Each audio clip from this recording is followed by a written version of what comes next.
Hello, we're the Infamy Fantasy Sports team, and we're hosting fantasy Fortnite tournaments at infamy.gg. So join that and like and subscribe. We post podcast episodes every week on Monday. But today we're talking about a few things. First off is the Andbox, the people who run the CDL's New York Sublimers and Overwatch League's New York Excelsiors are making a Valorant team, and they're doing some interesting stuff. They're starting with a few CS players, but then they're gonna use aim lab data to try to fill out the rest of their team. So going purely off of the aim training results and who's got just the pure mechanical skills, and then trying to grow a team from that. So what do you guys think? Is that a viable way to your team? I think it's interesting. It's definitely different. No one has done anything that I know of like that. It will be hard to see that if it actually does translate to success, though. I mean, you can click on training dummies all you want in like apps in applications like AimLabs, Kovacs, but being in game and under pressure and being like actually shot back at is like completely different I, I than just love training dummies.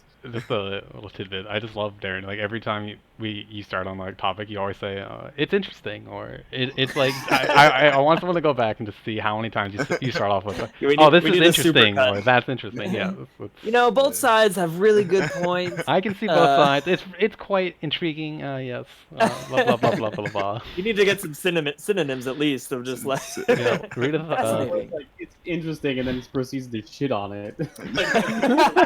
It's interesting how shit it is. Yeah, so crap. Yeah, but I agree that like it's that's only one facet of being a pro gamer. It's like, yeah, that's important obviously, like, but it seems like the floor, not the ceiling. Like there's so many other aspects, such as game sense and coordination, communication. Like what if they have amazing aim but they're mumbling on the mic and no one understands what they're trying to calm. So Yeah. Fucking team synergies too. Like, how are you going to actually operate in a team setting as well? Like, depending on the game you play, obviously. But like, these kids are literally just by themselves in the aimbot program. Like, do you even talk to humans? Yeah, it also depends Is it like just what is role. it just AimLab players, or is it like also AimLab players that play Valorant? I would assume that they're not just taking people who are good at but AimLab. I just don't get how this is any better than just like pulling from the Valorant ladder. Like you're just guaranteed, like those kids at the top of the ladder probably have good aim, but it doesn't necessarily mean they're good. And at least they're also good at Valorant, like to a degree. If I've been saying this for a while, but like these games should just like make their ladder worth something, so that way you can just take players from the, like, if your rank system is actually good, your players at the top of the ranked ladder will be the best players. You think there should be a prize? I mean, that's not the case in like any game though, Darren. Yeah, that's what I'm saying. But like no one does it. It's a very fucking hard, dude. What do you mean? So the environment is, you can't make that leap just because you're the best on the ladder.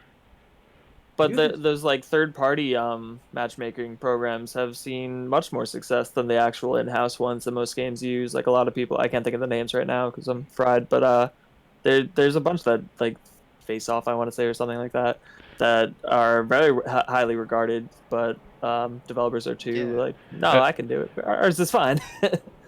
That with those, it's like because they have more liberties, like the people who wanna grind and actually be in those highly competitive environments versus like the more where the in-game matchmaking from the developers, they're trying to make it more accessible to everybody, so they're a lot more lenient on some bullshit and shenanigans that are that take place. So like if you go into the third-party ones, they can just be like, oh no, you're fucking around too much, you just banned. So it's like you're not allowed. So it's a lot more stricter. So you just go into that mindset of like, I'm gonna go and sweat. So I think inherently that's just gonna create a better competitive environment. And pull from that.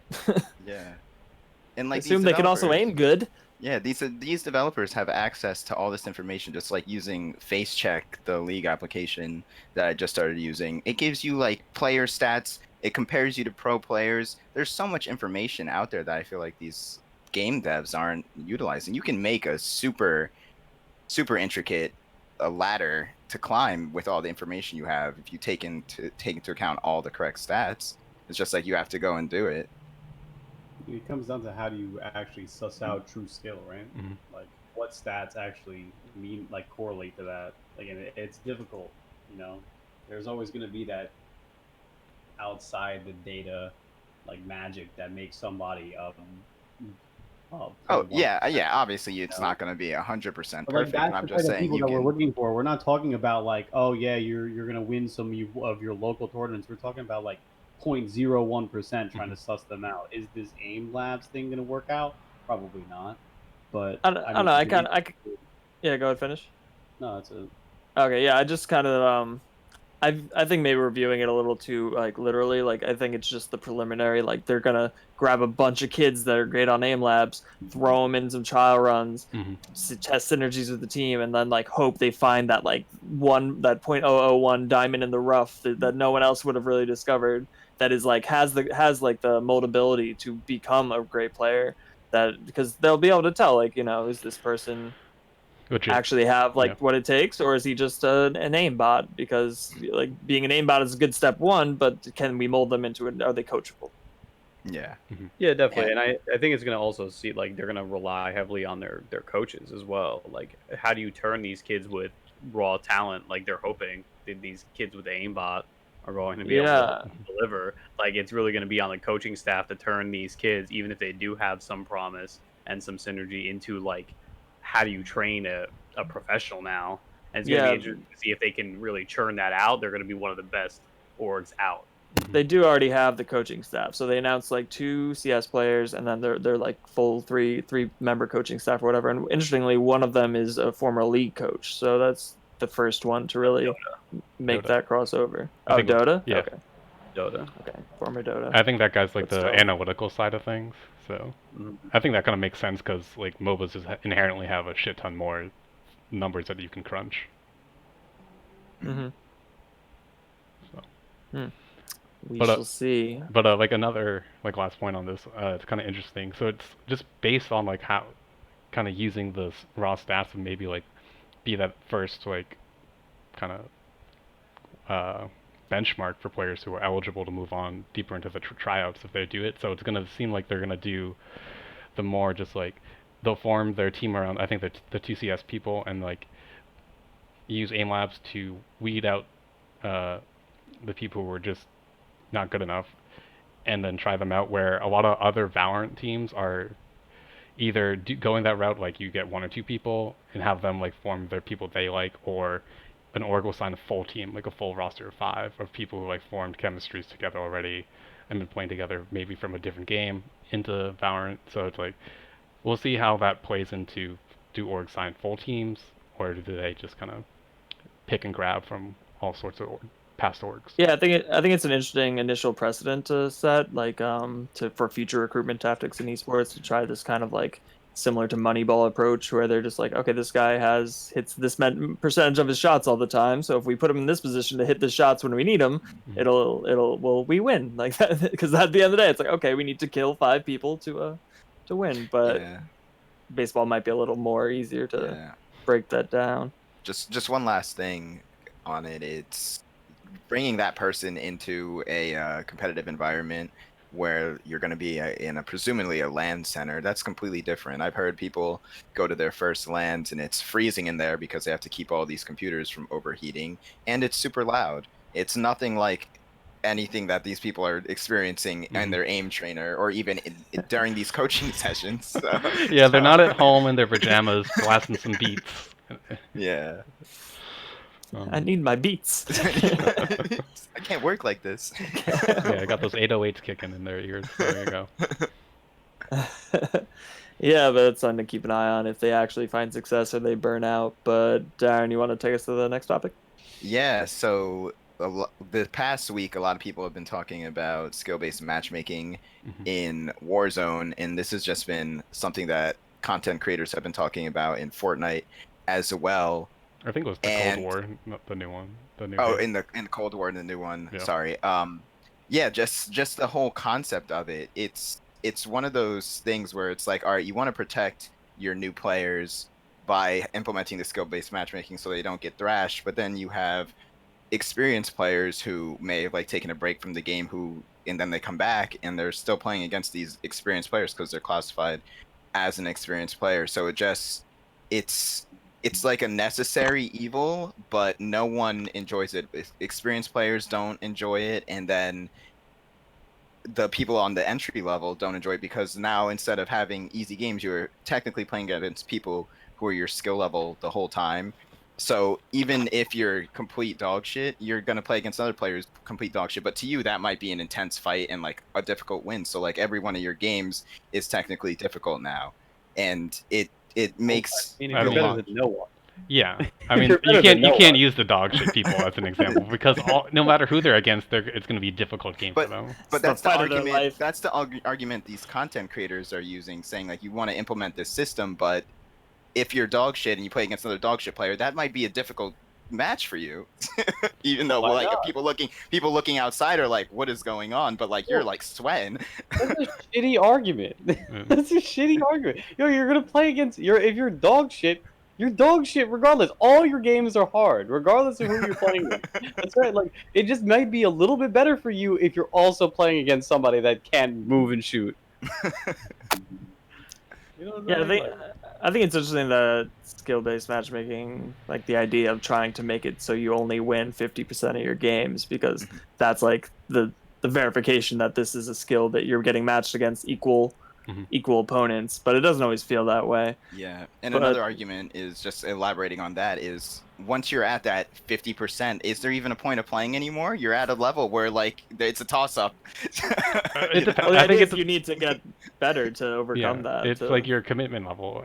I think the skill-based matchmaking is made for certainly more for the more people who aren't grinding this game day in and day out. Yeah, it sucks for the content creators or it's like their job revolves around it, but like you got to think it from the person who maybe can play like an hour or two on the weekends, or maybe not even every weekend, and like they might have a few games that they like to play when they can, and maybe they play Call of Duty every third weekend.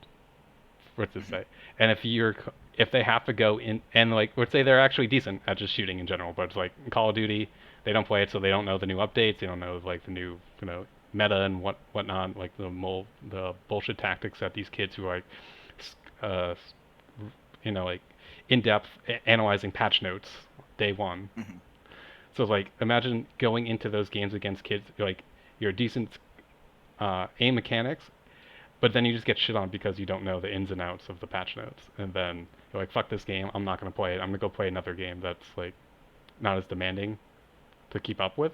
So to keep that player base alive, like it makes sense for the I really don't get the going argument against like skill-based matchmaking.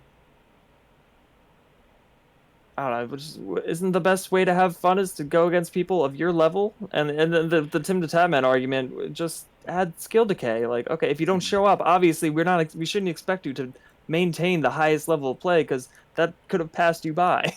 So Yeah. why am I coming in at the same level? Like it should have been some behind the scenes decay just to bring them back down to a feasible level.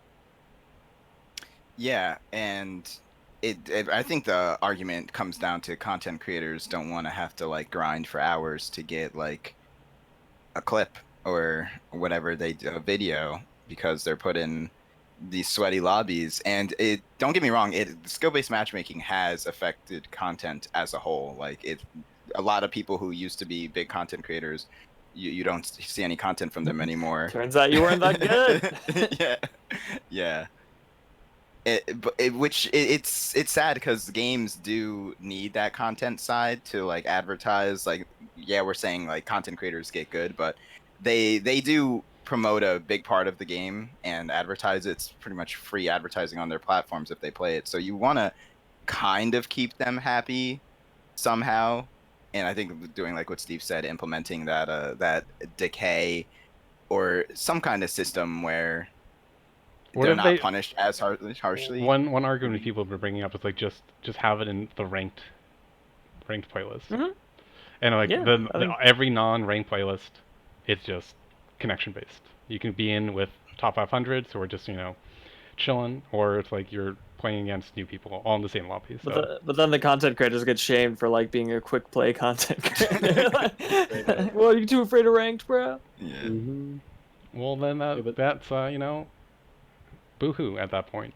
Like, yeah, change your branding. You're now a quick play streamer. Yeah, you can't. I can't do meme content because everything's so sweaty. And not everyone can be happy. Yeah, don't weep for you. Yeah, you think the kids that are getting shit on by content creators doing it for the I mean, they are if they're on stream, probably, because these people are sick, but... It's just, like, so many people have been, like, talking about this for so long, and it's never going to go away. Sorry, like, they're not going to please everyone. Yeah, you can't please everyone. They're not going to take away skill-based matchmaking. Yeah, I mean, it's bad for the vocal minority. That's it. Like, majority of the people, like Jake was saying, like people like me that don't play that often, they just want to pick up the game and play it, they're looking out. Looking out that I don't get fucking destroyed in the first 5 minutes. Yeah. Especially if it's a battle royale and I get sent back to the lobby and I gotta drop in. Most of my game is falling out of this fucking plane. Oh, another point. You can't some games you can't play with your friends because they're you're playing Fortnite with me and I'm a decent player. You're gonna get skill based in my lobby, so you're not gonna have a good time at all. They're gonna round it around me. So you're gonna. No, that's not the way it works. That would be breaking it. Then that would be breaking it. Then now you can like use your lower level boys to like abuse it. We played together like a couple weeks ago, and you were getting shitty kids, and we were getting shitty kids in our lobby. Like you were shitting on them. I don't know. Maybe my boy's just good. That's the whole point. You're you're using Darren to boost you essentially. I was just playing it like one or two. And he's using you to tank the opponents. Yeah. No, but the way it works in Fortnite, it goes based on the skill of the highest level player, which is why Fortnite content creators like Cypher PK have said that skill-based matchmaking has ruined the community of the game.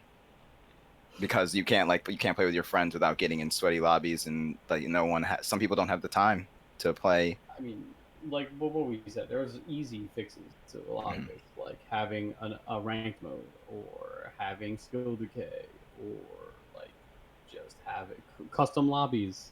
Make it easier to make custom lobbies. Yeah, let these streamers play with their fans. I'm sure they're trash. They're too busy watching. Maybe they've learned a thing or two. But then if you're the guy who kills Ninja or whoever, it's just like, wow, you just ruined the stream for everyone, buddy. Yeah. Now we have... And then like how many kids do you have just like I'm trying to kill Ninja? yeah. But hey, then you just boot up a new game, and then the next group of 100 get to join it. So. He did it for the chat. Yeah. It's just like one of those things that developers are gonna have to pay attention to, because it can hurt your community if it's not done can't right. just spoon feed these content creators. They're not the majority, like Blake was saying. You got to remember your actual fan. I'm not even talking about content. I'm talking about like the people who can't play for that long and they're still skill based matched based on where they were. Yeah, that's once just stupid. Just lower their level, and then it makes, and then again it might make people not want to play often, because it's like, wow, I'm too high, I'm gonna put this down for a month and then come back when I can run over. Yeah, and you have like I'll play this account this week, decay next week, like that's what would happen. Absolutely. It's like elaborate Smurf webs, like we already have to deal with these people who 4.3k peaked losing plat games in Overwatch. Don't need any more of that anywhere else. I mean, to be honest, that's gonna happen so rarely that like, is it even worth? It's not though, dude. I think you vastly underestimate the lack of or the abundant amount of time these kids have to make 9, 10 Smurf accounts. One game me and Jake were playing, this kid was like, I have 11 accounts. Like, but he doesn't care though. He doesn't care. That's the funniest part. Yeah. Like, dude, you spent like $200 on a game. But you don't care. I don't understand. Let alone to level up all those accounts to play in ranked, it makes no sense. You're an idiot. You can only use that argument for so long, where it's just like, I don't care. This is only my 11th account. No, okay, this is only my 15th account. Like, If you didn't care, you'd be in your one account with your fucking like quadruple platinum diamond shiny border with your 20,000 hours in the game. Like, shut up. yeah. Any final thoughts on skill-based matchmaking? It's easy to fix, and I don't understand why people are crying about it. Well, Makes the news. Yeah. It's just something to uh, cry about to a degree. People just want to be outraged at something, and this is an easy thing to be outraged at. It's a I slow think news week. It's It just is, an sure. oversight on developers' ends. They like implement these things and don't really pay attention to the effects it can have. If you don't monitor it, like they probably think their skill-based matchmaking is fine because like, oh, people can't get shit on by better people, but like things like decay and stuff, like it's just another one of those things that you have to pay attention to and have upkeep on. All right, we will have to see which side wins out. I feel like they're gonna keep skill-based matching most likely, but maybe if enough tiers will come, it'll drown out all the integrity. But we're the Infamy Fantasy Esports team. We host fantasy Fortnite tournaments at infamy.gg. We have some cool new stuff coming, so go check it out, and we'll see you next time.